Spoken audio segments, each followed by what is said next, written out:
방송에서 제공하는 투자 정보는 투자 판단에 대한 조언입니다.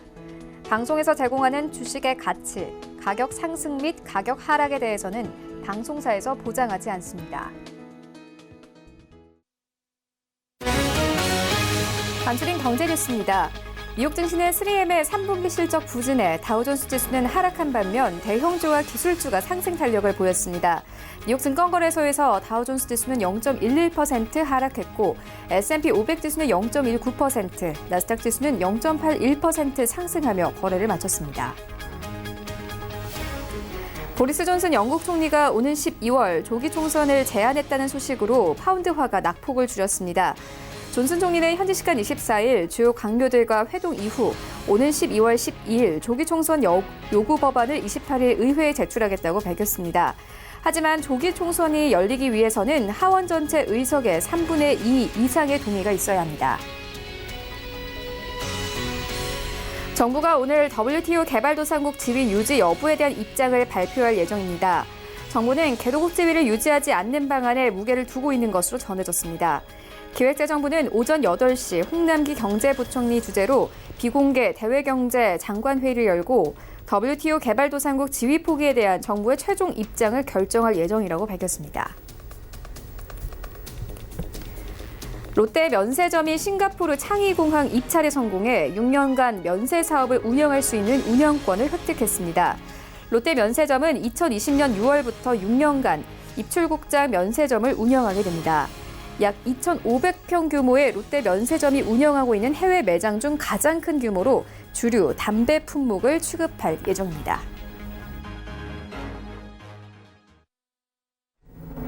네, 시청자 여러분 안녕하십니까? 출발 증시와이드 1부 시작합니다. 최윤입니다.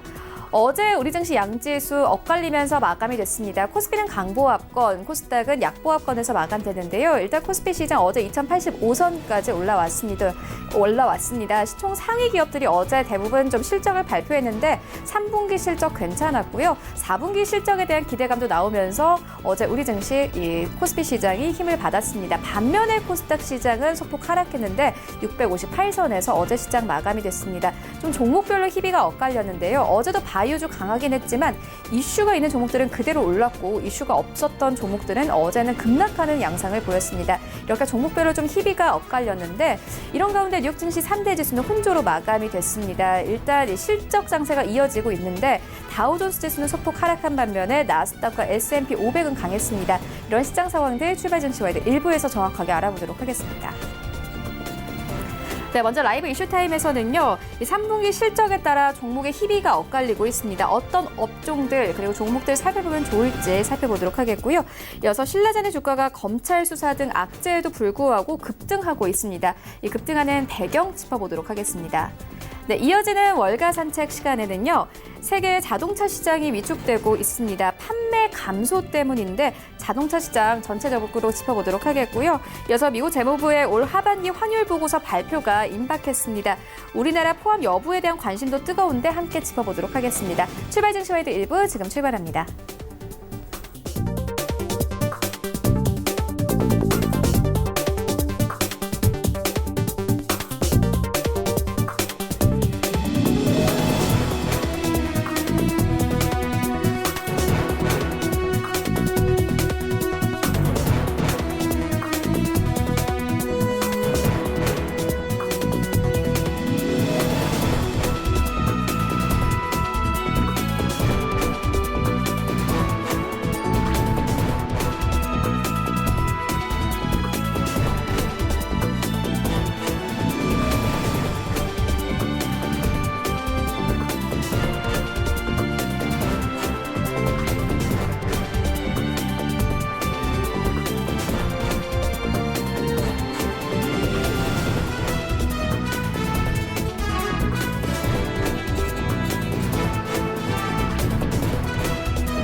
네, 국내 이슈 살펴보는 라이브 이슈 타임인데요. 펠리시 투자 리서치 김민수 대표 전화 연결되어 있습니다. 안녕하십니까? 네, 안녕하십니까? 네, 먼저 실적 상황부터 짚고 가도록 하겠습니다. 이 3분기 실적에 따라서 좀 종목 희비가 엇갈리고 있는데요. 어떤 종목들 좀 눈여겨보고 계십니까? 네, 종목들은 다 눈여겨봐야죠. 네. 특히 실적 발표 시즌이면은 가장 기업을 대표하는 성적표다 보니까 이에 따른 여러 가지 앞으로의 파장들 계속 확인할 필요가 있는 상황들인데요. 특히 지금 어제 같은 경우가 중요한 날이었던 게 아무래도 주요 업종 대표주들이 실적을 대거 발표하다 보니까 그에 따른 영향권들 시장에서는 계속 확인을 하는 모습들이었고요. 그에 따라서 어느 정도 어떤 시장 분위기가 이제 확인을 하려고 하는 심리가 좀 강해지지 않았나 생각이 들고 있는데 그런 관점에서 전반적으로는 일단 저희 기업들이 국내 기업들이 실적이 본격적으로 하향되기 시작한 게 작년 3분기 때부터입니다. 그러다 보니까 거의 1, 2년 동안 실적과 관련된 부분들 쪽에서 압박을 받아왔던 부분들이 이제 한 1년 정도 지났는데 그러면은 바닥권에서 턴하지 않을까라고 바라봤던 부분들 쪽에서 이제 최근에 나오는 실적의 동향들을 주목을 하고 있다는 점이 가장 눈여겨봐야 될 점이라고 보여지고 있고요. 그중에서 먼저 대표적으로 발표했던 대표주들의 실적을 보게 되면 SK 하이닉스가 먼저 눈에 띄죠.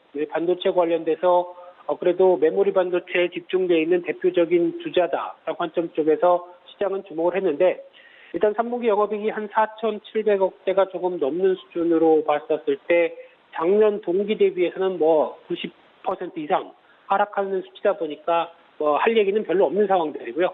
여전히 작년 대비해서는 그렇게 썩 좋지 못하다라는 부분들인데 하나 여기서 또 중요한 부분들 같은 경우는 지난 분기 대비해서는 어땠느냐라고 했을 때도 지난 분기 대비해서도 계속 약한 모습을 보여주고 있다라는 관점이고요. 하지만 그나마 예상치 대비해서 약 한 10% 이상은 영업이익이 올라왔다라는 데 위안을 둬야 될 부분이라고 생각이 들고 있고요. 역시나 4분기 같은 경우도 빠르게 실적에 대한 턴이 나올 가능성은 적다고 봐야 될 것 같습니다. 대표적으로 지금 보여지고 있는 디램 가격이라든가 낸드 플래시의 가격을 봤었을 때 이 정도 부분에서 아직 현실적인 가격이 턴하지 못한다라고 하게 되면 4분기까지도 여전히 영향권들은 실적에 대한 기대감이 낮다는 쪽으로 바라보고 있는데 하지만 어제 중요하게 바라봤던 부분들이 기업의 IR 관련돼서 앞으로 SK하이닉스가 어떻게 실적과 관련된 부분들이 넘어가겠느냐라는 부분을 보게 되면은 조금 더 변화에 대한 가능성은 높다고 봐야 될 것 같고요. 첫 번째로 어제 얘기했던 쪽에서 보게 되면 재고와 관련된 얘기를 했었습니다. 근데 재고 관련된 쪽이 기존에 지난 2분기 때 갖고 있던 재고가 한 7주 정도 보유하고 있었는데 지금 5주 반 정도로 재고가 떨어졌다고 얘기를 하고 있고요. 낸드 플래시도 마찬가지로 한 6주대 정도로 갖고 있다고 하게 되면 우려보다는 재고가 그래도 그렇게 많지 않다는 관점 쪽에서 지금 바라보고 있는 상황들이고요. 그렇게 봤었을 때 앞으로 감산과 관련된 얘기 계속 해나가겠다라는 쪽에 대해서 무게를 두고 있는 상황들이고요. 그와 함께 이어지고 있는 감산과 함께 수요에 대한 변화에 대해서도 얘기를 했던 측면들인데 수요 같은 경우도 일단 지금 측면으로 보게 되면 내년에 두 가지를 어떤 변화에 대해서 기대감이 높다고 보여집니다. 첫 번째가 지금 5G 관련된 쪽에서 지금 같은 경우는 한 수천 대 수준 정도로 지금 판매가 되고 있는데 내년 같은 경우는 5G의 개화기가 본격적으로 열리면서 스마트폰도 한 2억 대 이상 팔릴 걸로 예상을 하고 있는 만큼 그에 따라서 변화를 보게 되면 모바일 디램 쪽에서 강력한 수요가 나올 것이다 라는 쪽에 대한 예측을 했던 부분들이고요. 또 하나 데이터 센터죠. 지금 같은 경우 중국향 데이터 센터라든가 또 하나 미국 기업들 쪽에서의 인터넷 기업들의 서버용 데이터 센터의 서버용 디램 같은 경우가 상당히 긍정적으로 보여지고 있는 가운데 내년 같은 경우는 본격적으로 지난 수요와 비슷한 쪽으로 올라올 것이다 라고 얘기를 하다 보니까 그에 따른 기대감이 높아진다라고 하게 되면 일단 지금 같은 경우는 당장 실적 변화가 없다고 하더라도 막상 어떤 현물 가격들이 즉 디램이나 낸드 플래시 현물 가격들이 반응하기 시작한다라고 하게 되면 주가는 또 빠르게 턴할 수 있다라는 관점들을 미리 암시한다고 보여주고 있습니다. 그렇기 때문에 반도체에 대한 업황들은 여러 가지 수요 변화에 따라서 움직일 가능성이 높다는 관점 쪽에서 조금 더 주목을 해야 될 걸로 보여지고 있고요. 또 하나 포스코입니다. 포스코도 3분기 영업이익이 작년 동기 대비해서 30% 이상 주는 모습들이 나왔는데 그래도 1조 대는 안착했다. 예상치가 1조 대가 못 될 것이라고 바라봤는데 그 정도는 된다는 관점 쪽에서 안도를 보이고 있다고 봐야 될 것 같고요. 하지만 아직 그 전기 민감 관련된 섹터의 대표적인 철강주의 입장을 봤을 때 아직은 그렇게 강하게 변화가 나오기는 조금 힘들다는 쪽에서 아직까지는 좀 바라보고 있고요. 또 하나 KB금융도 실적 발표를 했는데 3분기 영업이익이 작년 동기 대비 6% 감소한 1조 2천억 대 정도를 발표를 했는데요. 예상치와 비슷한 수준이고요. 그리고 특히 우려를 했었던 예대 마진에 대한 부진이 그대로 반영됐다는 측면 쪽에서 그냥 말 그대로 선방했다라는 정도로 보여지고 있고요.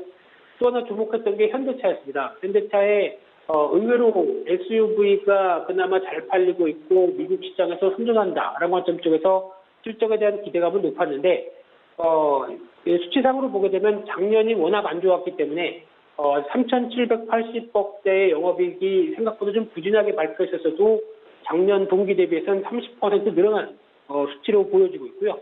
특히 품질 관련된 비용들, 대표적으로 세타 엔진 관련돼서 여러 가지 리콜이나 관련된 점검 비용에 대해서 부과가 한 6천억 정도 이어졌다고 합니다. 그래서 시장에 바라보는 분위기는 이 부분은 일회성일 거다. 그리고 이 부분을 만약에 합쳤다고 하게 되면 거의 한 1조 원대 가까이 비슷하게 영업이익이 나오지 않았을까로 바라보면서 일단 기대감은 조금 살아나는 분위기인데 하지만 수치상으로는 여전히 예상치에 하회했다라는 분위기고요. 그래서 일단 지금 현대차의 도전은 어제 IRS도 밝혔지만은 내년 가게 되면은 전기차 관련된 포지션을 많이 늘리겠다. 그래서 지금 25대 이상으로 라인업을 키우겠다라고 얘기를 하고 있는데 막상 이렇게 현실화가 될 수 있을지 그래서 전기차와 관련된 쪽의 변화를 이끌어낼지가 또 하나의 관건으로 보여지고 있는 가운데 4분기 때는 여전히 강력한 실적에 대한 변화가 돌아오지 않을까라고 하게 되면 일단 이 관련된 세타 엔진과 관련된 품질 비용 우려감이 어느 정도 주가에 반영됐다고 하게 되면 현대차에 대해서도 기대감이 다시 올라오지 않을까로 바라보고 있는 게 지금 시장의 현실이라고 봐야 될 것 같고요. 그 밖에 또 LG 디스플레이도 실적을 발표했는데 적자 전환으로는 보여지고 있지만 그래도 적자 폭을 줄였다는 관점 쪽에서 그래도 아직 LCD 관련된 쪽에서 여러 가지 업황들이 중국발 공급 과잉으로 나오는 가격의 하락의 부담감은 아직 벗어나지 못하고 있는데 OLED에 대해서 박차를 가겠다라는 IR의 흐름들로 봐야 될 것 같고요. 그 밖에 또 눈에 띄는 게 삼성바이오로직스입니다. 그동안 삼성바이오로직스가 고생을 많이 했었죠. 회계 이슈라든가 여러 가지 흐름들 쪽에서 부담을 받던 흐름들 쪽에서 지금 그나마 실적이 작년 동기 대비 120% 이상 늘어난 230억대로 발표했다라고 하게 되면 일단 실적이 여러 가지 이슈에도 불구하고 돌아오는 게 아니냐라는 쪽에 대한 기대감이 높다고 봐야 될 것 같고요. 아마 4분기도 이와 비슷한 쪽 아니면 좀 더 좋은 실적이 나올 가능성이 높습니다. 그러다 보니까 바이오주 쪽에서 대표적인 셀트리온이나 삼성바이오로직스 모두 다 이런 실적의 변화 기대감을 안고 주가가 지금 한 축으로 바이오주의 바이오시밀러와 관련된 쪽에 한 축으로 움직이고 있다는 점 눈여겨볼 수 있는 부분들이고요.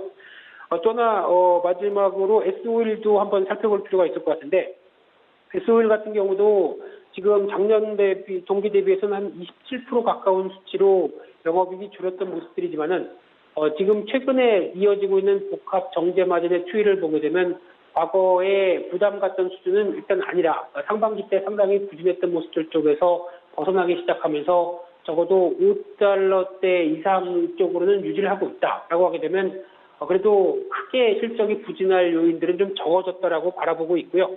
하지만 문제는 수요겠죠. 그래서 수요 부분만 확인되게 되면은 실적에 대한 변화는 나올 수 있겠다라고 보여지고 있는데 그래서 결론적으로 보게 되면 지금 업종별 주요 종목들을 대부분 말씀을 좀 드렸는데요. 그런 것들 쪽에서 눈높이가 낮아져 있던 만큼 그에 걸맞는 실적을 보여줬느냐라는 쪽으로 봤을 때 시장의 분위기는 약 한 7, 80% 정도는 그래도 눈높이에 맞았고 기대감이 약간 올라올 수 있는 분위기는 맞아간다라는 쪽으로는 보여주고 있는데 하지만 여기서 중요한 거는 실적의 하향치가 멈췄다는 것 가지고 시장이 만족하지 못하겠죠. 대표적으로 실적이 그러면은 턴하는 게 확인돼야 이제 좀 안심하겠다라는 분위기가 좀 더 커질 수밖에 없기 때문에 앞으로 이 부분이 4분기부터 내년까지 이어지는 중요한 단서라고 봐야 될 것 같고요. 그렇기 위해서는 무엇보다 글로벌 경기가 턴하고 그에 따라서 이어지는 무역 협상 관련된 가장 중요한 변수가 남아있다는 관점적으로 봤을 때 이에 따른 기대감이 기업 실적들로 같이 연결돼서 이어지는 분위기를 확인해야 되겠죠. 그렇게 되면은 아무래도 어떤 지금 기대감뿐만 아니라 실적이 돌아오는 부분까지 시장은 해야 한다라는 쪽으로 무게를 둬야 될 것 같고요.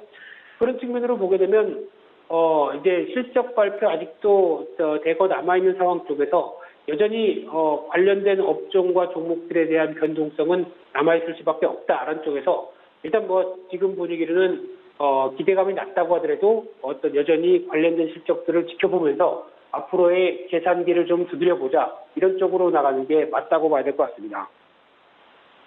네, 실적주 짚고 왔고요. 이어서 다음 이슈로 옮겨가 보도록 하겠습니다. 신라젠이 이번 주에만 50% 넘게 올랐습니다. 일단 주가가 검찰 수사와 같은 악재가 쌓인 상황에서도 급등을 하고 있거든요. 배경 어디에 있다고 보십니까? 네, 한마디로 말씀드려서 여쭤보겠습니다. 네, 앵커님은 지금 바이오주 사고 싶으세요? 워낙 또 많이 올라가다 보니 사고 싶다라는 생각도 들긴 하지만 그래도 위험하잖아요. 네, 딱 포인트를 잘 얘기해 주셨네요. 바이오주는 한 번 바람이 불으면 급하게 올라가고요. 또 한 번 바람이 불면은 또 찬바람에 그대로 노출되면서 급락하는 게 현실이 아닌가 싶습니다. 그래서 결론적으로 말씀드리게 되면 지금 같은 바이오주의 열풍 쪽에서 물론 바이오주 안 갖고 있으면 단기적으로 시장 수익률을 못 따라간다라고 볼 수도 있는데 그보다는 말씀하셨던 것처럼 위험 관리해야 되겠죠. 그게 더 먼저가 아닐까 싶기 때문에 지금 한 단계 또 가파르게 올라온 바이오주에 대해서 시각은 예전에도 안 샀는데 지금 여기 사서 뭐 어떤 영광을 누리겠느냐라는 생각 쪽으로 바라보시는 게 더 맞다고 봐야 될 것 같고요. 특히 HLB가 가장 선방을 선봉장에 섰었던 모습들이죠. 그래서 그동안 바이오주의 위축 심리를 빠르게 개선하고 그에 따라서 여러 가지 부분들을 이끌어냈다고는 볼 수 있는데 이 부분이 계속 앞으로도 이끌어질 것인가에 대한 의문들 대표적으로 앞서 말씀하셨던 게 신라젠이라고 봐야 될 것 같고요. 특히 팩사백 관련해서 쉽게 말씀드리면은 HLB는 성공했고 신라젠은 실패했습니다. 그런데 지금 실패한 주가까지도 기대감을 다시 불러일으키면서 주가가 급등한다. 이 부분은 인정하기가 좀 힘들다고 보는 게 맞는데 쉽게 얘기하면 분위기에 휩싸여서 하면서 같이 올라갔다라고 보는 게 더 맞지 않나 생각되고 있고요. 특히 더 중요한 부분들은 조만간 이제 지금 신라젠과 관련돼서 여러 가지 검찰 조사가 이어지는 과정, 대표적으로 이 보통주의 대량 매각을 어떻게 바라볼 것인가. 특히 악재가 나오기 전에 관련된 어떤 임직원이나 아니면 이런 쪽에서 매도가 강하게 나오면서 차익을 봤었다라고 하는 쪽에 무게가 되는 수사 결과가 나오게 되면 아무래도 모럴 해저드에 대한 부담, 그러니까 즉 도덕적 해이에 따른 부담감은 상대적으로 클 수밖에 없겠죠. 이런 부분들을 앞두고 있는 상황 쪽에서 주가가 움직였다라고 하게 되면 그냥 말 그대로 팔고 나와야 될 기회가 아닐까로 바라보고 있는 상황들이고요. 또 하나 지금 기준으로 보게 되면 MSCI 정기 변동과 관련돼서 이번에 편출이 될 가능성이 크죠. 여기다 KMW가 그 자리를 차지할 가능성이 높다라고 하게 되면 외국인들 입장 쪽에서는 편출되는 종목들 또 매도세가 계속 이어진다라는 쪽으로 봤었을 때 지금 시가총액 기준 안에서도 과거 연초 이후에 크게 밀려서 빠진 만큼 아무래도 부담감은 높다라고 하게 되면 지금 주가에 대해서 너무 긍정적으로 보거나 신라젠도 다시 어떻게 보면 인상 삼상 재개해서 뭔가 변화를 줄 거야라고 하는 막연한 기대감을 갖기에는 좀 어렵다고 봐야 되겠죠. 물론 회사 측 입장 쪽에서 또 조만간 혹시나 모를 여러 가지 어떤 임상 실험에 대한 계획들이나 또 여러 가지 변화를 통해서 기대감을 불러일으키는 뉴스가 나올 수도 있을지 모르겠지만은 오히려 그런 부분만 막연하게 기대하기보다는 주가가 단기적으로 많이 올랐다. 여기에 무게를 맞추면서 대응하는 게 더 좋다고 봐야 될 것 같고요. 따라서 일단 HLB도 마찬가지로 어제 단기 쌍곡점 비슷하게 움직임이 나오는 동향들을 보여줬다고 하게 되면 일단 급하게 오른 만큼 지금 시점 쪽에서는 바이오주에 대한 조정을 좀 더 염두를 할 필요가 있지 않을까 생각이 들고 있고요.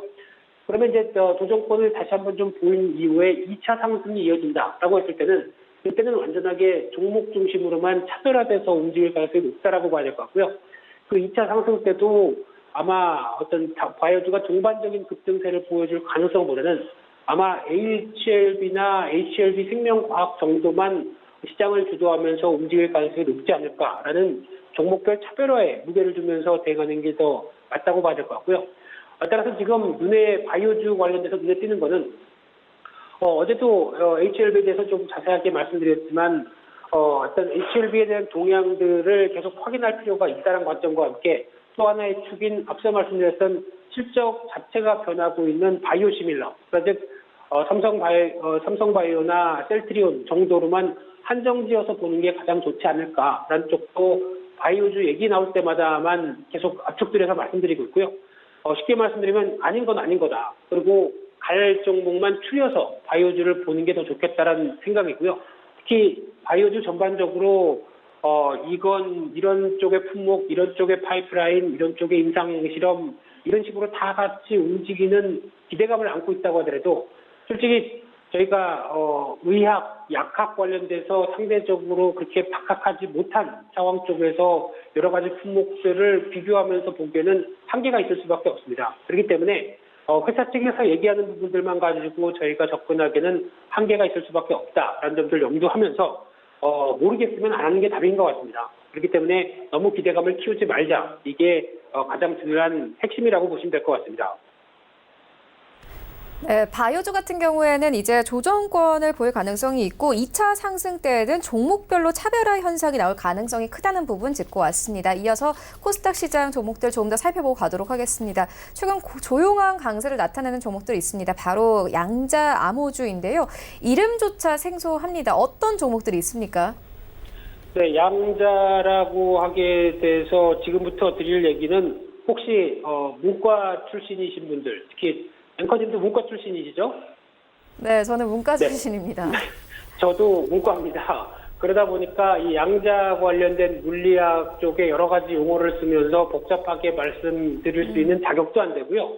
그렇게 이해를 크게 할 만한 상황도 아니란 어떤 취약점이 있습니다만 그래도 또 시장에서 부각되게 되면 열심히 또 공부해야 되겠죠. 찾아봐야 되고요. 그런 관점으로 봤을 때 지금 양자 기술 관련주가 부각이 돼 있다. 그래서 지금 저희가 알 수 있는 정도는 대표적으로 물리학 기호 쓰고 수식 쓸 필요가 없는 상황 쪽에서 이게 과연 어떤 식으로 어떤 시장의 중요한 기술로 연결되고 그에 따라서 변화가 들어올 것인가 이 부분을 핵심으로 봐야 될 것 같은데 일단 양자 컴퓨터를 통해서 양자 보안 쪽에 대해서 무게를 많이 둔다고 봐야 될 것 같습니다. 그렇게 되면은 양자 보안으로 봤을 때 지난 지금 어제 같은 경우도 어떤 코인 관련된 종목들이 대거 주가가 급하게 밀리는 분위기가 나왔는데 그렇다는 얘기는 지금까지 나왔던 코인에 가장 강력했던 보안 관련된 그래서 개인 대 개인의 거래 관련된 부분들을 이 양자 기술 쪽으로 채울 수 있겠다라는 부분들이 확인되다 보니까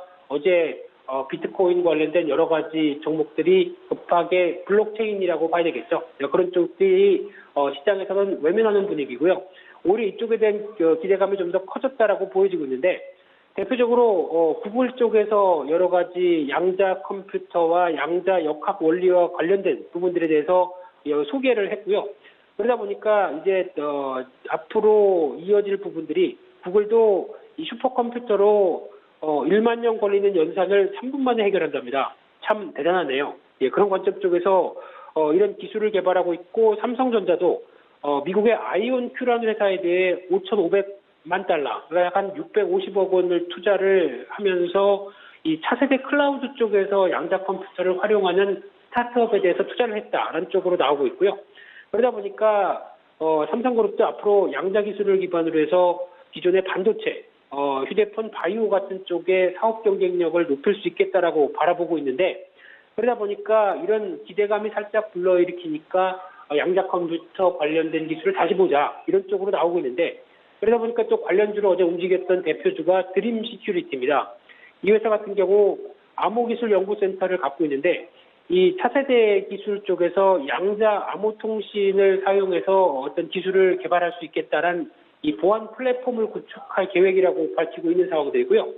그리고 또 코위버나 우리넷 같은 종목도 같이 양자 기술 관련된 종목적으로 좀 꼽히는데 지금 양자 암호키 관련된 통신 기능을 구현할 수 있겠다라는 쪽에 대해서 보여주고 있는 상황들인데 결론적으로 말씀드리게 되면 실적 보게 되면은 그렇게 큰 기대감이 살짝 없어도 될 종목들인데 이런 새로운 기술과 관련된 쪽에서 부각을 받는다라고 하게 되면 아마 주가나 지금 초기에 테마주가 움직이는 상황으로 봤을 때는 어제는 급등했었죠. 그러다가 차익 매물로 혹시나 하루 이틀 정도 다시 흔들리게 되면은 테마주에 대한 속성으로 접근하기에는 한번 들어가면 된다고 생각됩니다. 왜냐하면 모르던 부분이냐고 그에 따라서 부각을 받고 있다는 관점 쪽으로 봤을 때 혹시나 기대감은 한 번 더 이어질 가능성이 높지 않을까로 바라보고 있는데 하지만 실적 보게 되면 약간 좀 위축돼 있고요. 게다가 또 기대감에 따라서 먼저 움직였다라고 하게 되면 이 부분은 다 아시는 것처럼 테마주의 속성이다라는 쪽으로밖에 얘기를 드릴 수가 없을 것 같습니다. 그중에서 코이버라는 종목 같은 경우는 특히 광통신 관련된 쪽에서 유선 부분임에도 불구하고 5G가 구현되기 위해서는 유선 쪽에 대한 변화가 필요하다라고 하게 되면은 이에 따라서 5G 관련된 쪽으로도 연결이 될 수 있는 대표주다 보니까 만약 세 종목 중에서 고르라고 하게 되면 실적 기반과 성장성 게다가 양자기술 접목이라고 하게 되면 저는 코이버에 대해서 더 무게를 두고 앞으로의 실적 변화를 기대한다는 쪽으로 말씀드리고 싶은데 아마 주가는 좀 테마주를 봤었을 때는 딴 종목이 더 많이 가죠. 그러다 보니까 드림 시큐리티가 대장이 될 가능성은 높은데 일단 주가 동향들 보면서 약간 차익 매물을 좀 노리고 그다음에 재차 레벨업 할 단계 쪽에서 바라보는 게 좋겠다라는 쪽으로 보면서 추가적으로 계속 양자기술 관련된 쪽에 대한 흐름들은 업데이트를 한번 해보도록 하겠습니다. 네, 알겠습니다. 지금까지 펠리즌 투자앤리서치 김민수 대표와 함께했습니다. 고맙습니다. 네, 감사합니다.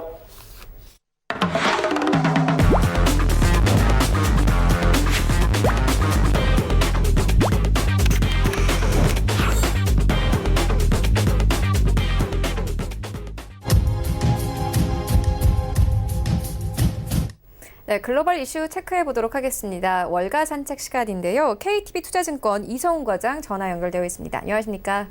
네, 안녕하십니까? 네, 먼저 첫 번째 이슈부터 시작을 해보도록 하겠습니다. 이 세계의 자동차 시장이 위축되고 있습니다. 판매 감소 때문인데 자동차 시장 전체적으로 어떻게 보고 계십니까? 네, 세계 자동차 시장이 판매 감소를 크게 부진하면서 어떻게 보면 이제 글로벌 경제 성장까지 위협하고 있다는 보도가 나와주고 있습니다. 최근에 도쿄 모터쇼를 예를 들어서 토요타가 판매용 이 신차를 한 대도 전시하지 않았는데요. 건강 검진을 받을 수 있는 모바일 서비스에 치중을 하면서 이런 부분 봐서도 세계 자동차 시장이 그만큼 위축되지 않았나 이렇게 판단이 됩니다. 우선 세계 자동차 시장 무역 장벽 또 매연 배출 규제 강화로 이 자동차 제조비가 비싸졌고 그리고 일부 시장은 포화 상태에 있는 현재 상황인데요. 여기에 차량 공유 등장 같은 경우도 판매 감소로 이어지고 있습니다. 이 IMF 경제 전망 보고서는 자동차 판매 감소가 작년 세계 GDP의 5분의 1 그리고 무역량의 3분의 1을 축소시켰다고 좀 분석했고요. 우선 작년에 자동차 판매가 슬럼프에 빠졌을 때 올해 이어지지 않을 것으로 예상한 전문가들 많았었는데 그 반대 상황으로 가고 있지 않나 이렇게 보입니다. 일본 같은 경우는 자동차 판매가 1990년에 고점을 찍었고 유럽연합과 미국도 2000년과 2016년에 비해서 더 이상 늘지는 않고 있는데요. 이들의 공개가 메워질 것으로 기대됐던 신흥시장들도 한계를 보이기 시작하면서 지난 12개월 동안 중국 12%, 인도는 14% 판매가 좀 감소했습니다. 우선 보통 혁신이 제품 가격을 낮추는 것과 달리 매연 배출 감축을 위한 전기차의 경우에 비싸고 또 충전 문제로 소비자들에게는 재정적 부담이 될 것이라는 지적이 나와주고 있고요. 서유럽 같은 경우에는 업체들이 강화된 매출 배연 기준에 맞추면서 신차종 출시를 좀 미루고 있는데요. 유럽연합이 2021년까지 요구하는 일산화탄소 배출량 20%를 감축할 경우에 지금 BMW, 아우디, 다임러 같은 독일 차의 경우에 대당 가격이 890에서 최대 5,560달러까지 더 비싸질 것이라는 전망이 되고 있는 상황입니다. 우선 유럽뿐만 아니라 인도도 내년부터 매형 규제를 강화시킬 예정이어서 더 비싸질 자동차 가격은 어떻게 보면 민감한 인도 소비자들을 자극시킬 것으로 좀 보여지고 있고요. 이 아시아 자동차 시장 같은 경우에는 특히 중국이 가장 큰 시장인데 아직 자동차 시장에 잠재력이 있긴 한데 자동차를 구입할 수 있는 소비자들이 중국 동부 지방에 좀 몰려 있고요. 이마저도 포화 상태라고 지금 평가가 하고 있습니다. 여기에 정부에서 신차 등록 억제하고 전기차 구입 보조금도 줄이고 있어서 재정이 넉넉한 중국인들은 추가로 구입하지 않고 대신 공유 차량 이용을 늘릴 것으로 예상을 하고 있습니다. 우선 개인 소득이 늘면은 자동차 수요도 늘어나고 하는 게 보통인데 빈곤 국가에서는 자동차 같은 내구성 소비재 수요 증가 속도가 좀 더디는 부분이 사실이라고 볼 수 있겠습니다. 네, 알겠습니다. 이어서 다음 이슈로 옮겨가 보도록 하겠습니다. 미국 재무부의 올 하반기 환율 보고서 발표가 임박했습니다. 우리나라 포함 여부에 대한 관심도 뜨거운데요. 어떤 부분 좀 눈여겨보면 되겠습니까? 네, 우선 환율 조작으로 지정된 중국을 포함하면서 베트남, 말레이시아 등이 지금 위험군으로 좀 분류되고 있는데요. 미국 재무부는 지난 5월 발표한 상반기 환율 보고서에서 중국과 일본, 한국, 독일, 그리고 아일랜드, 이탈리아, 말레이시아, 싱가포르, 베트남 총 9개국을 환율 관찰 대상국으로 지정했습니다. 기존 명단에 올라있던 인도와 스위스가 빠지고 말레이시아, 싱가포르, 베트남, 아일랜드, 이탈리아가 추가된 상황인데요. 우선 싱가포르, 말레이시아, 베트남은 하반기에도 그대로 관찰 대상국에 머무를 가능성이 큰 상태고요. 새롭게 관찰 대상국 명단에 오르면 적어도 2번은 유지되는 것이 일반적이기 때문에 또 말레이시아는 올해 2분기 대미 경상수지 흑자가 GDP의 3.3% 가까이 달합니다. 우선 미국은 최근 1년 대미 1년에서 이제 미국의 무역 흑자 200억 달러 이상, 그리고 대미 경상수지 흑자 GDP 2% 초과, 그리고 6개월 이상의 지속적인 외환시장 개입의 3가지 조건으로 환율 조작 여부를 판단하는데요. 이 가운데 한두 가지만 조건에만 해당하면은 관찰 대상으로 지속적인 감시를 받게 됩니다. 베트남 같은 경우가 이거에 3가지 조건에 모두 해당하는데요. 이번에는 환율 조작으로 지정될 가능성이 크다는 그런 평가고요. 우선 우리나라 같은 경우도 관찰 대상국에 머물 가능성이 큽니다. 미국 같은 경우는 지난 보고서에 한국이 GDP 대비 경상수지 흑자 비율 조건에만 해당한다면서 관찰 대상국 제외 가능성을 내비쳤지만 실제로 제외하지는 않을 것으로 좀 보여지고 있고요. 우선 한국의 대미 경상수지 흑자가 좀 부풀어 오르고 있고 지난 8월까지 무역 수지도 200억 이상 달러로 늘었습니다. 앞서서 18일이었죠. 미국을 방문해 스티브 무누신 미국 재무장관을 만난 이 홍남기 부총리원 기획재정부 장관도 현실적으로 이번에 빠지기는 쉽지 않을 것 같다고 인상을 좀 받았고요. 태국 같은 경우 이번 보고서에 새롭게 관찰 대상국에 포함될 가능성이 좀 제기되고 있는 상황입니다. 지난 8월까지 최근 1년간 대미물 흑자가 200억 달러에 근접하고 경상수지 흑자는 이미 GDP가 2%를 넘은 상태고요. 우선 가장 큰 관심사는 중국이죠. 환율 조작 해제 여부 관심인데, 우선 미국과 중국의 무역 전쟁이 이 환율 보고서 발표에 지은 이유로 좀 많이 꼽혀지고 있는데, 도널드 트럼프 행정부가 환율 보고서를 중국에 대한 공격 수단으로 이용하고 있는 상황입니다. 실제로 미국 재무부는 상반기 보고서에서 중국을 관찰 대상으로 판단했지만 지난 8월에 갑자기 환율 조작국으로 지정을 했는데요. 중국 정부가 관세 상세 효과를 위해 위안화 가치를 달러당 7위안 아래 떨어뜨리는 이른바 코치를 용인하자 이제 보복한 것이라 볼 수 있겠고요. 미국의 환율 조작국을 지정한 것은 1994년이죠. 이 빌 클린턴 행정부가 중국을 환율 조작국으로 지정한 이후 25년 만에 처음입니다. 이 미국이 중국을 환율 조작국에서 해제하면은 미국과 중국의 무역 협상에도 청신호가 켜질 가능성이 크다라고 볼 수 있겠는데, 미국과 중국의 양측은 현재 1단계 합의에 도달했고요. 다음 달 16일과 17일 칠레에서 열리는 에이펙 회의에서 트럼프 대통령과 시진핑 중국 국가주석이 만나 합의문에 서명하는 것을 목표로 합의문을 가다듬고 있습니다. 우선 중국에 대한 환율 조작국 해제 여부는 무역 협상에 영향을 받을 가능성이 크지 않을까 이렇게 보입니다.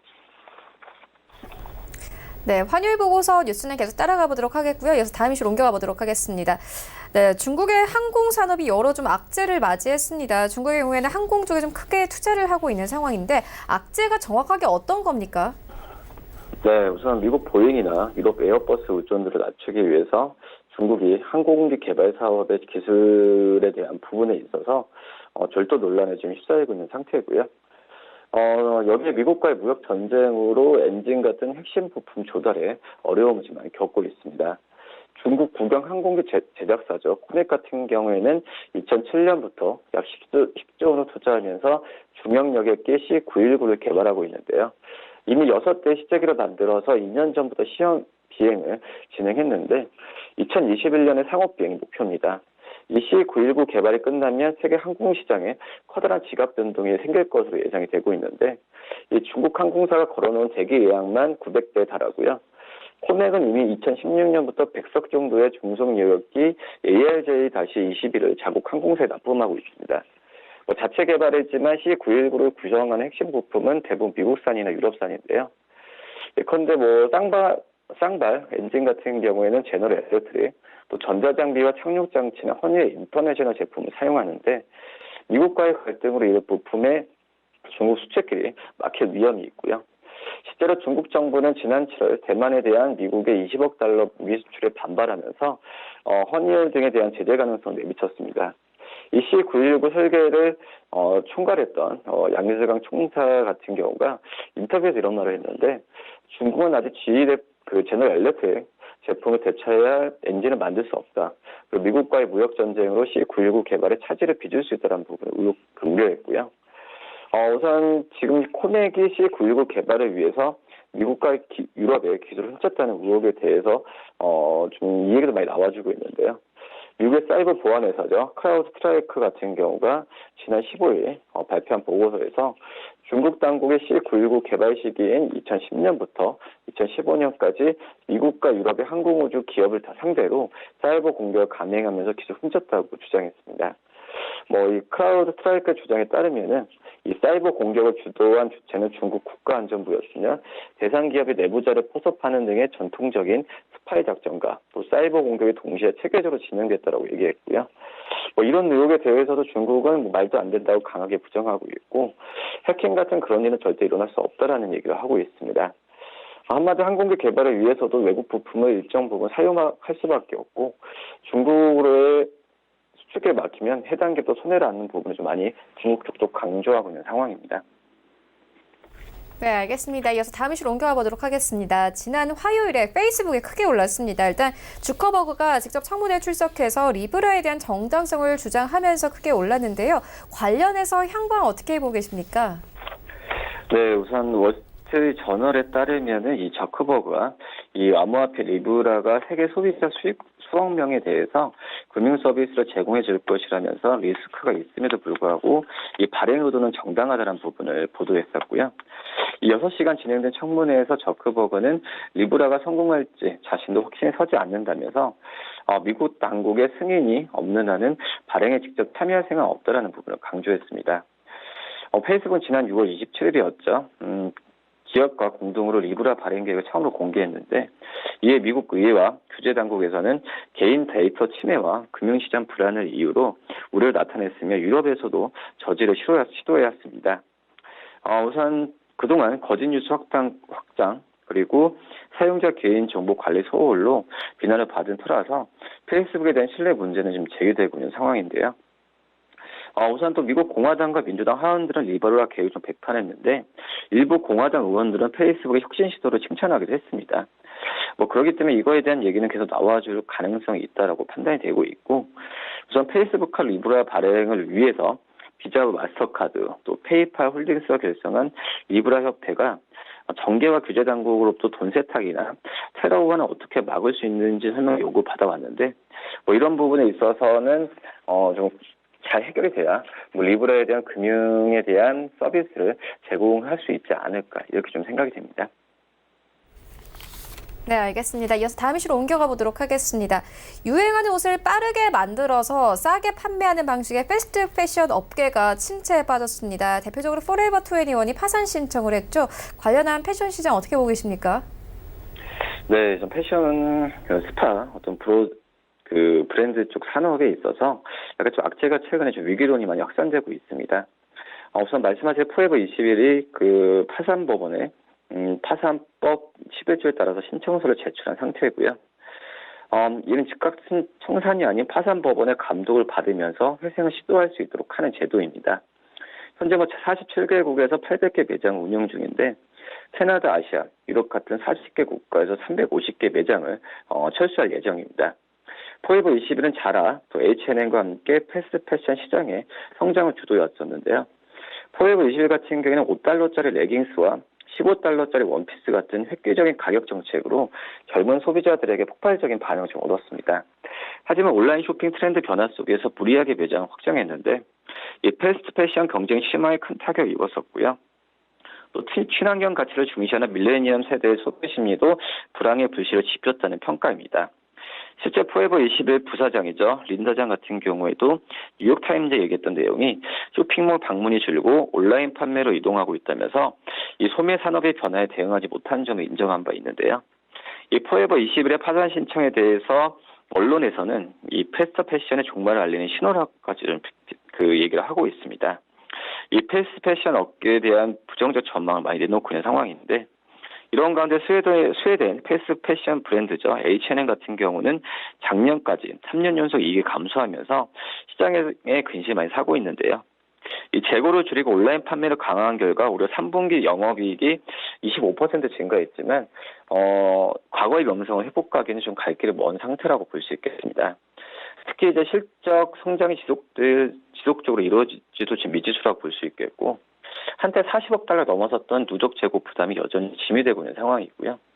유행하는 옷을 빠르게 만들어서 싸게 판매하는 방식인 패스트 패션 업계의 경우에 팔리지 않은 옷이 졸고만 쌓여도 영업에 큰 부담이 될 수밖에 없는 상황인데요.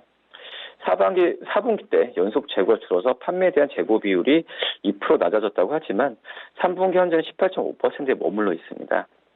2020년까지 이를 12에서 14% 낮추다는 계획과는 상당히 좀 거리가 있는 상황이고요.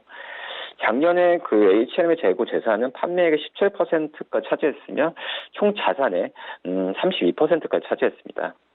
더욱 심각한 부분은 재고를 줄이기 위해서 대대적인 할인 판매 캠페인에도 매출이 늘어나지 않는 데인데요. H&M 매출 증가는 2014년에 14% 정점으로 2015년 11%, 2016년에 7% 이후로 3% 성장세가 꺾였습니다. 이 재고로 처리하지 못한 물품에 대한 폐기 수준을 밟는 것 또한 H&M이 벌이는 심각한 상황 중 하나로 지금 꼽히는데요. 이 폐기 처리되는 대부분이 소각에 의존하는 만큼 어떤 그에 따른 환경 오염도 극심하다는 게 사실입니다. 또 이런 대규모 소각이 아시아, 아프리카 등 가난한 나라에서 이루어진다는 사실도 문제라고 볼 수 있겠고요. H&M 측은 해마다 계속 지속 가능성 보고서를 내면서 이 헌옷수거나 의류 재활용 산업 그리고 현지 생산 공장과의 공정한 계약에 대해서 정보도 공개하고 있다는 입장을 좀 건넸습니다. 네, 알겠습니다. 지금까지 KTB 투자증권 이성훈 과장과 함께했습니다. 고맙습니다. 네, 감사합니다. 네, 1부는 여기서 모두 마치도록 하고요. 잠시 후 2부에서는 전문가들과 함께하는 종목 라이브쇼, 라이브 매매 타임이 이어집니다. 여기에 더해서 오늘 장에서 이슈몰이라고 있는 특징 지표까지 꼼꼼하게 살펴봐 드리겠습니다. 채널 고정해 주시고요. 저희는 잠시 후 2부로 다시 찾아오도록 하겠습니다.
안녕하세요. K웨더 라이프스타일 예보 김민주입니다. 이 시각 전국 대부분 지역의 하늘이 대체로 맑은데요. 동해안에는 비가 오고 있습니다. 비는 오늘 오전까지 5에서 10mm가 더 내리다 그치겠습니다. 오늘 전형적인 가을 날씨가 예상됩니다. 9도가량 벌어지는 큰 일교차에 옷차림을 잘해주셔야겠는데요. 오늘 밤부터 북서쪽에 찬 공기가 남하하고 바람도 차차 강해지면서 아침 기온이 큰 폭으로 하락하겠습니다. 내일부터는 든든한 옷차림 하셔야겠습니다. 오늘은 중국 북부지방에서 남하하는 고기압의 가장자리에 들어 전국 대부분 지역이 대체로 맑겠습니다. 다음은 자세한 지역별 날씨입니다. 중부지방 큰 일교차에 유의하셔야겠습니다. 대전의 아침 기온은 12도, 낮 기온은 23도가 예상됩니다. 동해안 지역 아침까지 비가 오겠습니다. 낮 기온은 속초와 강릉, 울진 21도까지 오르겠습니다. 남부지방의 하늘도 대체로 맑겠습니다. 전주의 아침 기온은 12도, 광주와 대구는 14도로 시작하고 있습니다. 전해상의 바다의 물결이 높게 일겠고요. 바람이 매우 강하게 부는 만큼 항해나 조업하는 선박은 각별히 유의하시기 바랍니다. 당분간 아침 기온은 대체로 한 자릿수로 떨어져 춥겠고요. 다음 주 월요일 기압골의 영향을 받아 중북부 지역에 비가 올 것으로 전망됩니다. 지금까지 기상정보였습니다.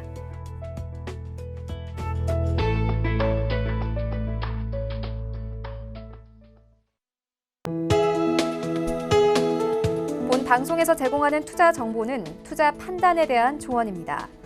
방송에서 제공하는 주식의 가치, 가격 상승 및 가격 하락에 대해서는 방송사에서 보장하지 않습니다.